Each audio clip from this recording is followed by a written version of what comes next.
后来乡亲啊，救国团伫个婚礼的古坑举办3地人齐心接力的运动会，希望会当来促进着世代的融合。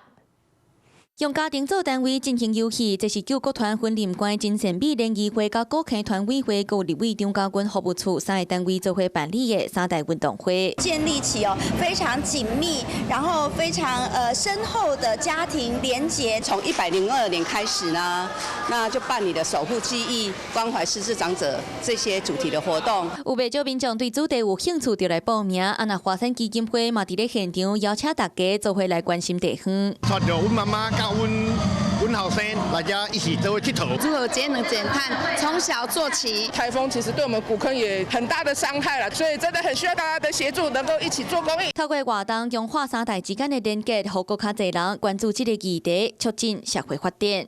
Hello， 我是张新文。想要抢先掌握最及时的新闻资讯吗？赶快订阅、按赞、开启小铃铛，锁定华视新闻 YouTube 频道。